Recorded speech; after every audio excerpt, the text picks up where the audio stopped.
Le gouvernement de coalition dirigé par le Feutaï a promis d'avancer avec les deuxième et troisième phases de son programme de stimulation économique après le lancement officiel de la première phase hier. Le système de paiement pour les deuxième et troisième phases est en cours de développement.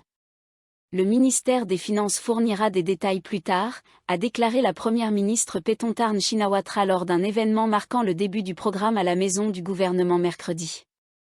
Aujourd'hui, l'argent sera entre les mains des Thaïlandais.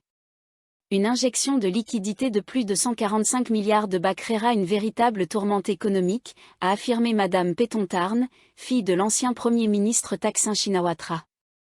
Le versement de 10 000 bahts ouvrira de nouvelles opportunités pour les gens. Chaque membre de la famille qui recevra le paiement pourra mettre en commun cet argent pour développer leur activité. Madame Paetongtarn a également déclaré que le gouvernement poursuivra le programme de portefeuille numérique pour revitaliser l'économie et poser les bases d'une économie numérique qui facilitera les transactions et assurera plus de transparence. Le gouvernement croit que les bénéficiaires tireront le meilleur parti de ce paiement. D'autres mesures seront mises en place pour stimuler l'économie, a-t-elle ajouté.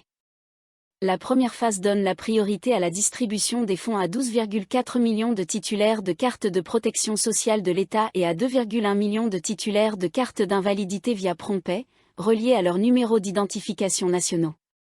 Cependant, seuls environ 3,1 millions de titulaires de cartes de protection sociale et de personnes handicapées sur un total de 14,5 millions ont reçu leur versement de 10 000 bahts hier en raison des limitations du système de paiement PromptPay, a expliqué le vice-premier ministre et ministre des Finances, Pichai Shunavajira. Plus de 11 millions de titulaires de cartes de protection sociale de l'État ont lié PromptPay à leur numéro d'identification, laissant encore plus d'1 million de personnes non connectées au système de paiement. Les paiements aux personnes handicapées se font par le biais du système actuel, où elles reçoivent une aide mensuelle de l'État. Il est recommandé aux titulaires de cartes de protection sociale de lier leur numéro d'identification nationale à PromptPay avant la fin de l'année pour recevoir le versement de 10 000 bahts. Le vice-premier ministre Fintam Wechayachai a esquivé les questions des médias mercredi sur la volonté du parti au pouvoir, le Feutaï, de poursuivre sa proposition de révision constitutionnelle concernant les normes éthiques pour les détenteurs de fonctions politiques, après que plusieurs partis de la coalition ont exprimé leur désaccord. Il a déclaré que le gouvernement se concentrait plutôt sur la gestion des inondations qui ont gravement touché plusieurs provinces et sur la stimulation de l'économie, qui a débuté mercredi avec la distribution d'une aide de 10 000 bahts en espèces à 14,5 millions de personnes vulnérables. Lorsqu'on lui a demandé si le Feutaï envisageait de retirer son projet de loi de révision constitutionnelle du Parlement en raison des critiques croissantes, M. Fintam, une figure clé du parti, a répondu que la question n'était pas à l'ordre du jour. Mardi, M. Fintam avait déclaré que le parti prévoyait une réunion avec ses partenaires de la coalition pour discuter du projet de révision parrainé par le Feutaï, qui vise à définir clairement les normes éthiques pour les politiciens. Cependant, le parti au pouvoir aurait fait marche arrière en raison de la forte opposition de plusieurs partenaires de la coalition, qui considéraient la proposition comme étant dans l'intérêt propre du parti. Le vice-premier ministre et leader du BUMJT, Anutin Charnvirakul, a insisté mercredi sur le fait que son parti n'avait jamais proposé de réviser les normes éthiques et qu'il n'y avait pas besoin de changer de position. Il réagissait à des rapports suggérant que la proposition de modification avait été suggérée par le leader d'un grand parti politique, en référence au Feutaï.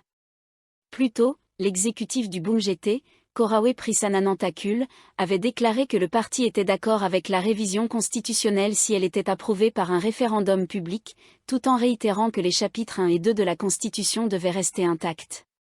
Le chapitre 1 définit la Thaïlande comme un royaume unique et indivisible avec un régime démocratique et le roi comme chef de l'État, tandis que le chapitre 2 traite des prérogatives royales. Par ailleurs, l'activiste politique Jatuporn Prongpan a déclaré que le parti au pouvoir était sous pression du public et de la coalition pour abandonner les efforts de révision constitutionnelle. Il a suggéré que la motivation du Feutaï pour modifier la Constitution était d'empêcher des répercussions juridiques contre la première ministre et leader du parti, Paetongtarn Shinawatra.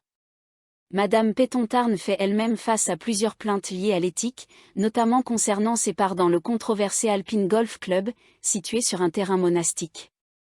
Dans un autre registre, le parti d'opposition People's Party, PP, a déclaré qu'il attendait que le président du Parlement, Wan Muhammad Noor Matha, programme un débat sur le projet de loi du parti visant à modifier la Constitution pour réduire l'autorité de la Commission nationale de lutte contre la corruption, NAC, dans les enquêtes sur les violations éthiques des députés et sénateurs. La NAC reçoit les dossiers avant de décider s'ils doivent être transmis à la Cour suprême ou à la Cour constitutionnelle. Le député de liste du PP, Nathawut Buapratom, a déclaré que le projet de loi du parti était conçu pour protéger l'intérêt public plutôt que de servir les objectifs du parti. La Cour pénale pour les affaires de corruption et de mauvaise conduite a libéré sous caution, mercredi, l'ancien ministre des Finances, Tanon Bideya, après qu'il ait été inculpé dans une affaire de pots de vin liée à un contrat de fourniture de moteurs Rolls-Royce pour Thai Airways International, THAI, datant de plus de 30 ans. La plainte a été déposée par la Commission nationale de lutte contre la corruption, NAC, qui a trouvé des éléments soutenant l'accusation selon laquelle M. Tanon aurait enfreint la loi sur les infractions des agents de l'État alors qu'il était président de THAI et conseiller de la compagnie aérienne en matière d'investissement à long terme. Kawipan Ruempaka, ancien vice-président des finances de THAI, a également été inculpé. La NAC a décidé de porter l'affaire devant la justice après que le bureau du procureur général a refusé de le faire et lui a renvoyé le dossier. Dans un communiqué de presse publié mercredi, le tribunal a indiqué qu'il acceptait la plainte contre les accusés et a fixé une audience au 7 octobre pour permettre aux accusés de présenter leur plaidoyer. Les deux accusés ont été libérés sous caution, mais ils ne peuvent pas quitter le pays sans l'autorisation du tribunal. La NAC a lancé une enquête sur ces allégations de pots de vin après que Rolls-Royce a admis des actes répréhensibles auprès du Bureau britannique des fraudes graves, SFO, en janvier 2017. Dans des déclarations faites au SFO, Rolls-Royce a reconnu avoir versé environ 254 millions de bahts à des individus pour sécuriser un contrat avec le gouvernement thaïlandais pour l'achat de moteurs Rolls-Royce 38 cents pour 6 avions Boeing 777 et de moteurs 35 cents pour 7 Airbus A340.